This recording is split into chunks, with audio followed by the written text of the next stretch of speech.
ma xasuusataa dhawaqan? waa dhawaq ku xardhan xasuusta in ka badan bilyan qof oo ku nool dunida dacaladeeda. dhawaqani wuxuu ka dhigan yahay xasuuso badan, wicitaankii ugu horeeyay ee aad heshay, ama fariintii simka ahayd ee ugu horeysay oo aad dirtay, ama saacadihii dheeraadka ahaa ee aad ciyaaraysay geemkii xiisaha badnaa ee maska. waqti aan sidaas u fogeen, shirkad kaliya ayaa si buuxda gacanta ugu haysay isgaarsiinta adduunka. ma ahayn Apple, mana ahayn Samsung, waxay ahayd boqortooyo ka soo dhalatay kaymaha barafka leh ee dalka Finland.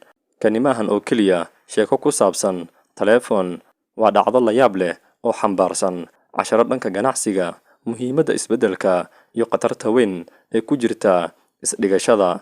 ku soo dhawaada daawadayaal muuqaalkeena maanta.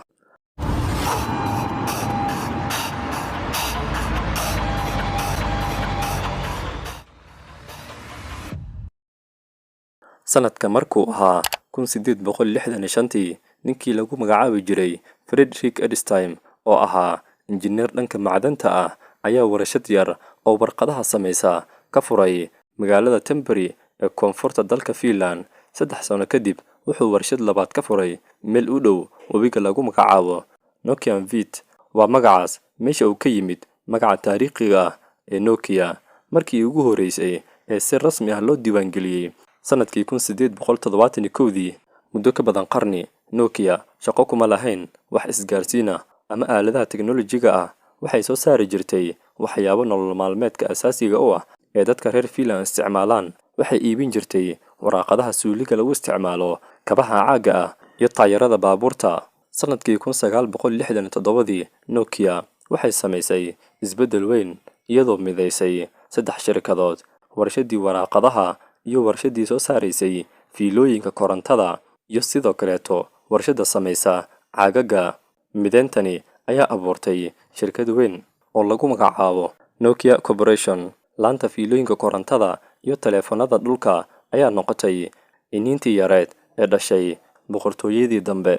dabayaaqadii sanadkii 1970-yadii iyo horaantii 1980-yadii, Nokia waxay bilowday inay samayso qalabka isgaarsiinta ciidamada iyo taleefanada baabuurta lagu xiro. sanadkii 1982 waxay soo saareen qalab lagu magacaabo Mobia Senator oo ahaa taleefanadii ugu horeeyay ee baabuurta lagu isticmaalo, kaas oo miisaankiisu ahaa ku dhawaad 10 kilogram. wuxuu ahaa qalab aad u weyn oo aan gacanta lagu qaadi karin, laakiin wuxuu ahaa bilowgii kacaankii taariikhiga ahaa. dunida weli diyaar uma ahayn waxa soo socda, balse Nokia waxay durbaba aragtay mustaqbalka ifayo oo ku dhex qarsoon hirarka raadiyaha ee hawada dhex mashaaxayo. sanadkii 1992, shirkaddu waxay gaartay go'aan bedelay wejiga taariikhda bini'aadamka. Tom Olila oo ahaa maamulihii cusba ee Nokia ayaa qaatay go'aan ganacsi oo wali u muuqday, balse lahaa geesinimo fog: in laga takhaluso dhammaan ganacsiyadii hore ee shirkadda, sida waraaqadaha, caagaga, iyo taageerada baabuurta, diiradana la saaro hal wax oo keliya: taleefanada gacanta, isgaarsiinta. isla sanadkaas, shirkaddu waxay soo saartay taleefanka Nokia oo ahaa taleefankii ugu horeeyay ee si ganacsi ah loogu iibiyo adduunka, kaasoo adeegsanayo nidaamka casriga ah ee xilligaas loo yaqaanay GSM. wuxuu ahaa furitaankii iridda caalamka. markii uu hirgelay nidaamka GSM, Nokia xawaaraheedii hore uu sii labanlaabmay sanadkii 1998, iyadoo la garaacay shirkaddii weyneed ee reer Maraykan taasoo ahayd Motorola. Nokia waxay si rasmi ah u noqotay shirkadda ugu weyn ee adduunka soo saarta taleefanada gacanta. muddadaas oo dhan, Nokia ma ahayn oo keliya inay taleefanada samayso, waxay qaabeynaysay nolosha bulshada. taleefankeedu ma ahayn qalab qaali ah oo gaar u ah maalqabeennada. wuxuu noqday saaxiibka qof kasta, kan ardayga ah, kan ganacsadaha ah, xoolo dhaqatada, iyo beeraleyda. yaa iloobi karaa dhalashadii halyeygii la oran jiray Nokia 3310 sanadkii 2000? wuxuu ahaa taleefan lagu tilmaamay inuusan jabi karin xitaa haddii dhulka lagu dhufto, wuxuuna lahaa bateri aan maalmo badan dhammaanaynin, iyo ciyaartii caanka noqotay ee geemka maska. intaas kuma ekayn, sanadkii 2003 waxay soo saareen Nokia 1100 oo isna taariikh cusub dhigay. Ma ogtahay in Nokia 1100 uu yahay taleefanka gacanta ee ugu iibsiga badan taariikhda adduunka oo dhan?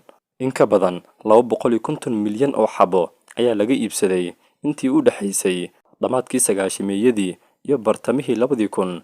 Halku-dhigyadoodii caanka ahaa Connecting People, isku xirka dadka, wuxuu ahaa mid dhab ah oo dunida laga hirgeliyay. Qasnada shirkadu waxay ahayd mid buux dhaaftay. Waqtiyada qaar, dhaqaalaha dalka Finland waxa uu si weyn ugu tiirsanaa guusha Nokia oo keliya. Waxay sameeyeen qalab kala duwan, kuwa muusikada daara, kuwa sawirada tayada sare leh qaada. Dunida oo dhan waxay moodaysay inay jireen awood ridi karta boqortooyadan, balse daruuro madow oo wax baaba'in doona ayaa ka soo ururay dhanka galbeed ee qaaradda Ameerika. 9 Janaayo sanadkii 2007, taariikhda isgaarsiinta ayaa si lama filaan ah isku beddeshay. Madaxii shirkadda Apple, Steve Jobs, ayaa masraxa soo fuulay, wuxuuna dunida u soo bandhigay mobilka iPhone. Aaladani cusub ma lahayn badhamo jireed, waxay ahayd shaashad taabasho oo keliya oo si buuxda u leh nidaamka kombiyuutarka casriga ah oo isku dhex jira. Sidee ayay uga jawaabtay shirkadda Nokia khatartan cusub? Waa halka uu ka bilowday qaladkoodii weynaa ee taariikhiga ahaa. Maamulka sare ee shirkadda Nokia waxay dhaleeceeyeen mobilka iPhone, waxayna aaminsanaayeen in dadku weli u baahan yihiin badhamo adag oo ay wax ku qoraan.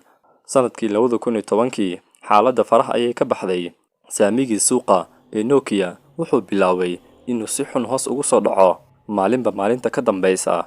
Sanadkii 2011, Elop wuxuu qoray fariin taariikhi ah oo uu u diray dhammaan shaqaalaha shirkadda, taas oo farta ku guday dhibaatada taagan, wuxuuna ugu magac daray barta guwanaysa. Wuxuu ku sifeeyey shirkadda inay la mid tahay qof saaran meel badda dhexdeeda ah oo ololeysa, ayna tahay inay isbeddel sameeyaan. Hoos u dhici wuxuu isku beddelay burbur buuxa.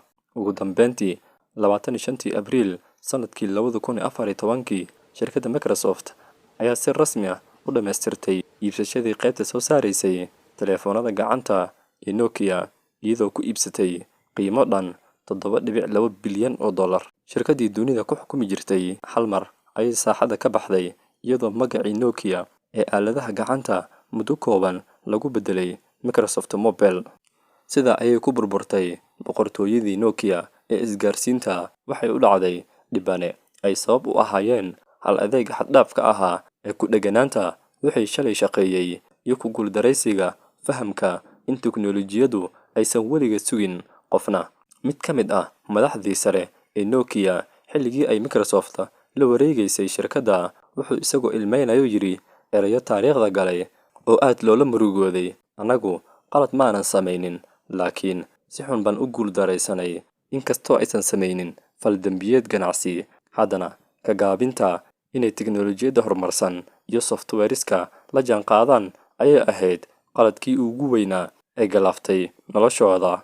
Dhicitaanka iyo burburka Nokia wuxuu ina barayaa casharo adag oo qiimo badan. Guushu ma ahan meel loo nasasho tago. Haddaad joojiso socodka iyo cusboonaysiinta naftaada, adduunku waa ku dhaafayaa. Si kastoo aad u weyn tahay maanta, inkasta oo boqortooyadii taleefanada ee Nokia ay meesha ka baxday, dhaxalka ay reebtay weligeed waa la xasuusan doonaa. Waxay ina bartay inaan iswacno, inaan fariimo isku dirno.